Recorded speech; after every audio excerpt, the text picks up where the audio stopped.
جو ڈاکٹر دیکھنا چاہتا تھا تو وہ بڑا عزت کا زمانہ تھا ڈاکٹری کا، کہ ایک عزت تھی، وقار تھا، مقام تھا. اس لیے میرا باپ کہتا پتر بڑی عزت ہے تینوں ڈاکٹر بناونا ہے، بڑی عزت ہے تینوں ڈاکٹر بناونا.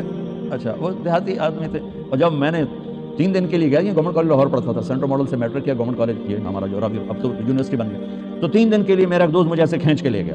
وہاں سے اللہ نے میرے 4 مہینے کروا دیے. 4 مہینے کے آخر میں ایک نوجوان نے کہا تو ڈاکٹر بن کے کیا کرے گا، تو عالم بن جائے. تو اللہ نے اس کی بات میرے دل میں ڈال دی. میں اس طرف چل پڑا. جب میں نے گھر آ کے بتایا تو میرے باپ اچھا. اس دور میں ڈاکٹر ایک قداور شخصیت تھی اور مولوی ایک پست ترین یہ کیفیت تھی. اور ہمارے دیہاتی ماحول میں مولوی کمی ہوتا تھا، کمی، جیسے لوہار، کمہار، دھوبی، ایسے مولوی کا سٹیٹس کمی کا تھا. تو میرا باپ کہے تو کمی بڑوں ہے، تو میری نک وڈھاؤں ہے، تو کروں کی ہے، تو مینوں کسے پاسے ران دیونا ہے، جیون دیونا ہے کہ نہیں جیون دیونا.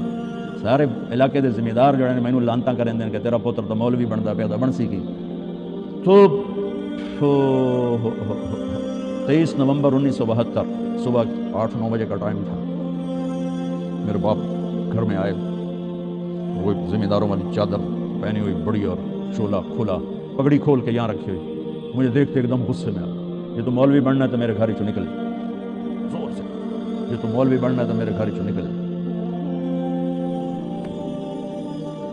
مجھے تو نہیں پتا تھا کہ اللہ تعالیٰ مجھے وہاں پہنچانے والا ہے کہ جہاں ڈاکٹر میرے آگے بیٹھ کے میری بات سنے. مجھے تو اس وقت پتا نہیں تھا کیا ہونے والا ہے میرے ساتھ. میں تو اسی طرح ہی نکلا تھا کہ ٹھیک ہے جی میں تیار ہوں. تو میرے باپ کی شدت دیکھ کر میری ماں نے مجھے الگ کر لے کر تو جا کوئی نہیں اللہ تیرا ساتھ ہی. 300 روپیہ میں نے 300 روپیہ بڑی بڑی دولت ہے اس میں 300 روپیہ دیتا کہ جا اللہ تیرا وارث. تو میں رائمنڈ آ گیا. یہاں میں تعلیم حاصل کرنے لگا. 8-9 سال یہاں پڑھا. سال 2 سال کے بعد میرے باپ بھی بالکل راضی ہو گئے، بہت ہی راضی ہو گئے. اس وقت امیج ڈاکٹر کا ایک بہت باعزت تھا. میں ہاتھ جوڑ کے رو کے کہتا ہوں کہ اب ڈاکٹر ایک کاروباری نظر آتا ہے.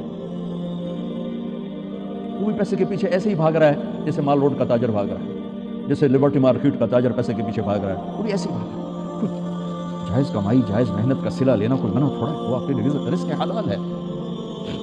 میں کینیڈا گیا ہوا تھا. میرے یہ سر درد بہت شدید ہوتا ہے، تو وہاں وہ بوٹاکس نیا طریقہ ٹیکے لگاتے ہیں. کچھ دن گزر جاتے ہیں تو مجھے پتہ نہیں تھا یہاں کوئی لگاتا ہے کہ نہیں لگاتا. تو میں کینیڈا گیا. وہ جاننے والے ڈاکٹر تھے پاکستانی. تو پارکنسن کے 5 بڑے ڈاکٹروں میں ایک ان کا نام آتا. تو وہ ان کے کلینک میں بیٹھا ہوا تھا اور بات چلتے چلتے تو یہ ایسی ایک پینسل پڑی ہوئی تھی ان کے ٹیبل پر.